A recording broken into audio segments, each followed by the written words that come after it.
नमस्ते दोस्तों, आपका स्वागत है आपके अपने YouTube चैनल स्टडी एकेडमी में। दोस्तों, आज का हमारा टॉपिक है पदार्थ की अवस्थाएं। तो चलिए दोस्तों स्टार्ट करते हैं।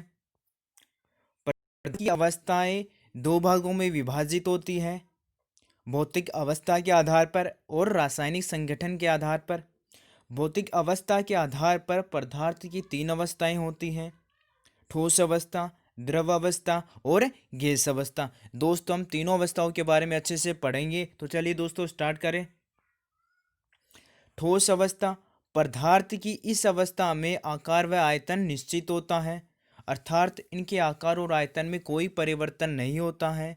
ये जैसे रहते हैं वैसे ही हमेशा रहेंगे। ठोसों में कणों के मध्य दूरी कम होती है, जिसके कारण इनमें आकर्षण बल होता है वो अत्यधिक होता है। इनमें उच्च घनत्व होता है और असंपीड्यता होती है। ठोसों में कण पास पास रहने के कारण इनको संपीड़ित करना आसान नहीं होता है। उदाहरण: बर्फ, धातुएं, प्रकृति में उपस्थित सभी ठोस पदार्थ। द्रव अवस्था, पदार्थ की इस अवस्था में आयतन निश्चित होता है, परंतु आकार निश्चित नहीं होता। आयतन निश्चित होता है अर्थात इसको किसी भी पात्र में डाल दो, उनका आयतन वही रहने वाला है, परंतु आकार इनका चेंज हो जाता है। किसी भी पात्र में डालोगे तो उनका आकार चेंज हो जाता है, उन आकार में परिवर्तन हो जाता है, लेकिन आयतन वही रहता है। इनके अणुओं के परस्पर आकर्षण बल ठोसों की अपेक्षा कमजोर होते हैं।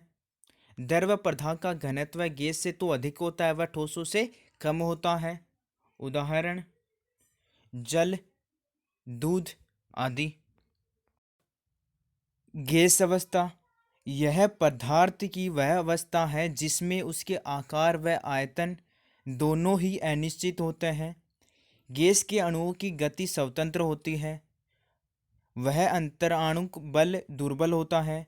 इनमें ठोस व द्रव की अपेक्षा संपीड्यता का गुण अधिक पाया जाता है, क्योंकि इनमें अणुओं के मध्य दूरी होती है वो अत्यधिक होती है, जिसके कारण इनको संपीड़ित करना आसान होता है। उदाहरण: हाइड्रोजन, हीलियम, ऑक्सीजन, नाइट्रोजन आदि गैसें हैं वो गैस अवस्था का उदाहरण है।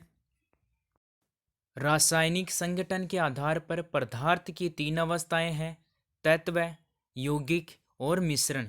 तो सबसे पहले पढ़ेंगे तत्व। वह पदार्थ जो एक ही प्रकार के परमाणुओं से मिलकर बना होता है तथा प्रत्येक परमाणु का नाभिकीय आवेश समान होता है, तत्व कहलाता है। अब तक 117 तत्व ज्ञात हैं, जिनमें 92 प्रकृति से उपलब्ध हैं और शेष 25 तत्व है वो प्रयोगशाला में वैज्ञानिकों द्वारा कृत्रिम रूप से संश्लेषित किए जाते हैं, अर्थात बनाए जाते हैं। भूप्रपट्टी में पाए जाने वाला सर्वाधिक मात्रा वाला तत्व है वो ऑक्सीजन है। वह न्यूनतम मात्रा में पाए जाने वाला तत्व एस्टेरिन है।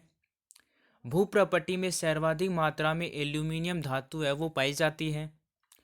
तत्व तीन प्रकार के होते हैं: धातु, अधातु और उपधातु। तो धातुएं हैं विद्युत व ऊष्मा के चालक होते हैं, यह आघातवर्धनीय व तन्य होते हैं, अर्थात धातु को पीटकर लंबा किया जा सकता है, जैसे लोहा, तांबा, एल्यूमिनियम, सोना और चांदी आदि। अधातु विद्युत व ऊष्मा की कुचालक होते हैं, अर्थात भंगुर होते हैं, अर्थात इनको पीटने पर ये टूट जाते हैं, बिखर जाते हैं। उदाहरण: गंधक, फास्फोरस और ब्रोमीन है वो अधातु के उदाहरण हैं। उपधातु धातु व अधातु दोनों के गुण दर्शाते हैं, जैसे एंटीमनी, आर्सेनिक, जर्मेनियम आदि। नंबर दो, यौगिक। यौगिक वह शुद्ध पदार्थ है जो दो या दो से अधिक तत्व के निश्चित अनुपात में रासायनिक संयोग से बनता है तथा जिसे उचित रासायनिक विधियों द्वारा दो या दो से अधिक भिन्न गुणों वाले अवयवों में विभक्त किया जा सकता है, यौगिक कहलाता है। तो यौगिक है वो दो या दो से अधिक तत्वों से मिलकर बना होता है और यह रासायनिक अभिक्रिया द्वारा ही संपन्न होता है। उदाहरण के लिए फिटकरी, निर्जल copper sulphate, sodium hydroxide, calcium chloride, potassium hydroxide आदि। नंबर तीन है मिश्रण। दो या दो से अधिक शुद्ध पदार्थों को किसी भी अनुपात में बिना किसी रासायनिक संयोग के मिलाने से मिश्रण प्राप्त होता है। मिश्रण के अवयवी पदार्थों को सरल यांत्रिक भौतिक विधियों से पृथक किया जा सकता है। तो मिश्रण में क्या है, इसमें किसी भी अनुपात में क्या है, पदार्थ अपन ले सकते हैं और बिना किसी रासायनिक संयोग से मिश्रण बना सकते हैं। लेकिन मिश्रण ऐसा होना चाहिए जिसे सरल यांत्रिक या भौतिक विधियों के द्वारा पृथक किया जा सकता है, अर्थात उनको अलग किया जा सकता है। तो मिश्रण होता है वो मुख्यतः दो प्रकार के होते हैं, समांगी मिश्रण और विषमांगी मिश्रण। समांगी मिश्रण, जब मिश्रण के प्रत्येक भाग में उसके अवयवी पदार्थों का संगठन एवं गुण समान होता है तो उसे समांगी मिश्रण कहते हैं। इस प्रकार के मिश्रण में अवयवी पदार्थों की मात्रा एवं गुण समान होना अनिवार्य है। जैसे चीनी व नमक का जल में विलयन, गंधक का कार्बन डाइसल्फाइड में विलयन आदि। विषमांगी मिश्रण वह मिश्रण जिसके विभिन्न भागों में उसके अवयवी पदार्थों का संगठन एवं गुण एक से नहीं होते, अर्थात असमान होते हैं, विषमांगी मिश्रण कहलाता है।